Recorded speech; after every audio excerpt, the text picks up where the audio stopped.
வணக்கம். 4 மணி செய்திகளுக்கு வரவேற்பது நான் நந்தா. முதலில் இந்த நேரத்திற்கான தலைப்புச் செய்திகளை பார்க்கலாம். ஓபிஎஸ் அணியிலிருந்து விலகினார் முன்னாள் சட்டமன்ற உறுப்பினர் ஜேசிடி பிரபாகர். புகழேந்தி, கேசி பழனிசாமி உள்ளிட்டோடு இணைந்து அதிமுக ஒருங்கிணைப்பு குழு உருவாக்கம்.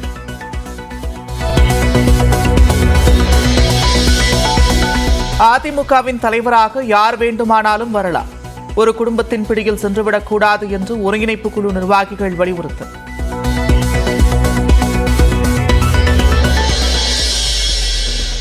நீட் தேர்வில் எந்த குளறுபடியும் இல்லை என்று மத்திய கல்வி அமைச்சகம் விளக்கம். மாணவர்களின் புகார் குறித்து விசாரிக்க குழு அமைக்கப்பட்டுள்ளதாகவும் அறிவிப்பு. கடந்த மாதம் நடந்த நீட் தேர்வை ரத்து செய்ய மகாராஷ்டிர பாஜக கூட்டணி அரசு வலியுறுத்தல். குளறுபடி மூலம் மாணவர்களுக்கு அநீதி இழைக்கப்பட்டிருப்பதாகவும் குற்றச்சாட்டு.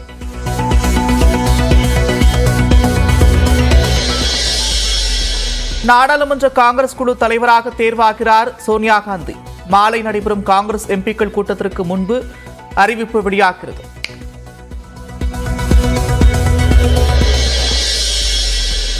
மக்களவை காங்கிரஸ் தலைவராக ராகுல் காந்தியை நியமிக்க வேண்டும். டெல்லியில் நடைபெற்ற காங்கிரஸ் செயற்குழு கூட்டத்தில் ஒருமனதாக தீர்மானம். சட்டமன்ற தேர்தலில் வென்ற மாநிலங்களில் காங்கிரஸ் தோற்றதை ஏற்க முடியாது என்று மல்லிகார்ஜுன கார்கே பேச்சு.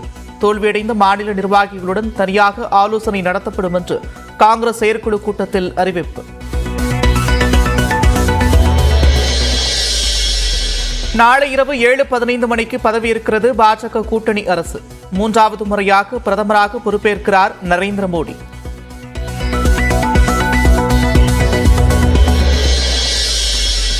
நரேந்திர மோடியின் பதவியேற்பு விழாவில் பங்கேற்க வங்கதேச பிரதமர் ஷேக் ஹசீனா வருகை.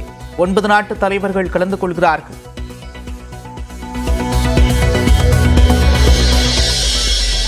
தென் மாநிலங்களைச் சேர்ந்த 14 பேர் பாஜக சார்பில் மத்திய அமைச்சர்களாக வாய்ப்பு. ராஜ்நாத் சிங், நிதின் கட்கரி, பியூஷ் கோயல் ஆகியோர் மத்திய அமைச்சர்களாக தொடர்வார்கள் என்றும் தகவல். தமிழ்நாட்டில் அண்ணாமலை, தமிழிசை, எல்முருகன் ஆகியோர் மத்திய அமைச்சரவையில் இடம்பெற வாய்ப்பு. 3 பேரின் பெயர்களையும் பாஜக தலைமை இறுதி செய்திருப்பதாகவும் தகவல்.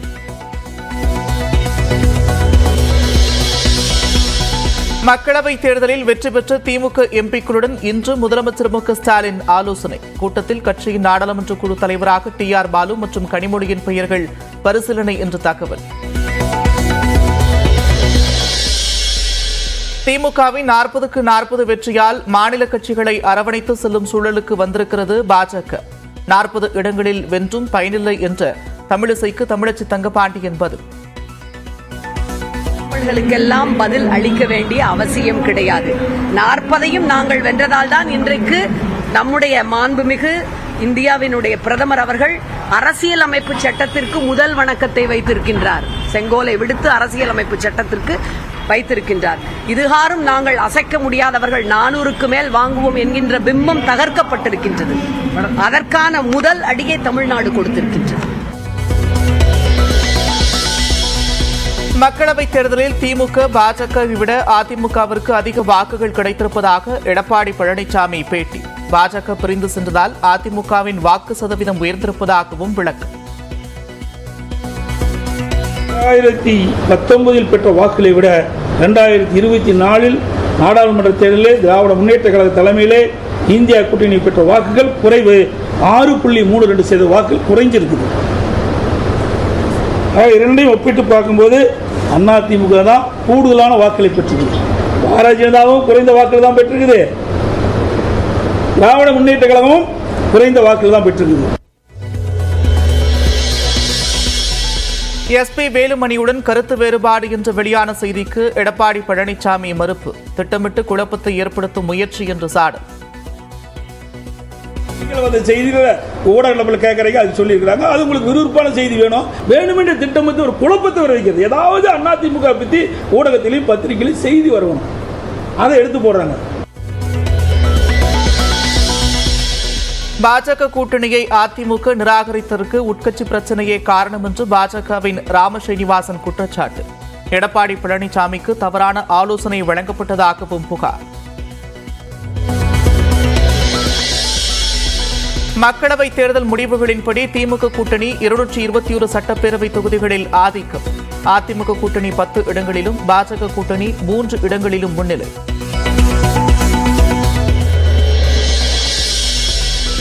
குடும்பத்துடன் முதலமைச்சர் மு.க. ஸ்டாலினை சந்தித்த சரத்குமார் மற்றும் ராதிகா. வரலட்சுமியின் திருமணத்திற்கு நேரில் அழைப்பு.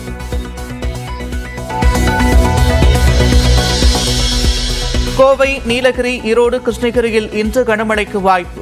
அடுத்த 5 நாட்களுக்கு ஓரிரு இடங்களில் மிதமான மழை பெய்யும் என்று வானிலை ஆய்வு மையம் கணிப்பு.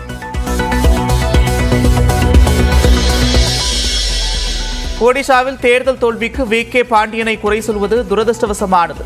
முன்னாள் முதலமைச்சர் நவீன் பட்நாயக் பேட்டி.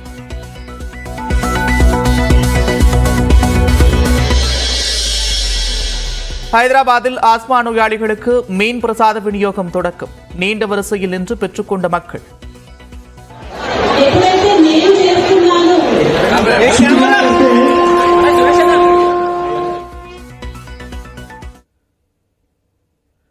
நீட் தேர்வு முடிவுகளை உடனடியாக ரத்து செய்ய வேண்டும் என்று பாஜக கூட்டணியில் இடம்பெற்றுள்ள மகாராஷ்டிர அரசு வலியுறுத்தியிருக்கிறது பரபரப்பை ஏற்படுத்தியுள்ளது. நடப்பாண்டு நீட் தேர்வு எழுதிய 67 மாணவர்கள் 770க்கு என்ற முழு மதிப்பெண் பெற்று சர்ச்சை ஏற்படுத்தியது. இந்நிலையில் நீட் தேர்வு முடிவுகளை உடனடியாக ரத்து செய்ய வேண்டும் என்று பாஜக கூட்டணியில் இடம்பெற்றுள்ள மகாராஷ்டிர அரசு வலியுறுத்தியுள்ளது.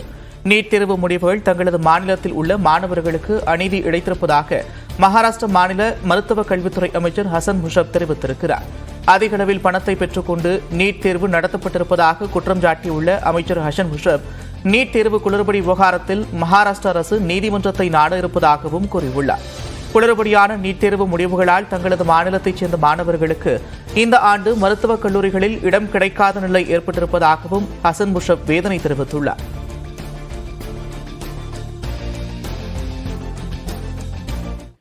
நீட் தேர்வு குறித்த மாணவர்களின் புகார்களை விசாரிக்க குழு அமைக்கப்பட்டிருப்பதாகவும் முறைகேடுகளில் ஈடுபட்டவர்கள் மீது கடுமையான நடவடிக்கை எடுக்கப்படும் என்று தேசிய தேர்வு முகமை விளக்கம் தந்திருக்கிறது. இளநிலை மருத்துவ படிப்பில் சேர்வதற்கான நீட் நுழைவுத் தேர்வு முடிவுகள் கடந்த 4ஆம் தேதி வெளியான நிலையில் அதில் பல்வேறு குளறுபடிகள் இருப்பதாக புகார் எழுந்தது. இது தொடர்பாக நீட் தேர்வை நடத்தும் தேசிய தேர்வு முகமையின் பொது இயக்குநர் சுபோத்குமார் செய்தியாளர்களை சந்தித்தார். அப்போது சில மையங்களில் ஏற்பட்ட கால தாமதம் காரணமாக மாணவர்களுக்கு கருணை மதிப்பெண் வழங்க நேரிட்டதாக விளக்கம் அளித்தார். 4750 மையங்களில் சுமார் 24 லட்சம் பேர் தேர்வு எழுதிய நிலையில் 6 மையங்களில் 1600 மாணவர்கள் மட்டுமே இந்த சிக்கலை எதிர்கொண்டதாகவும் அவர் விவரித்தார்.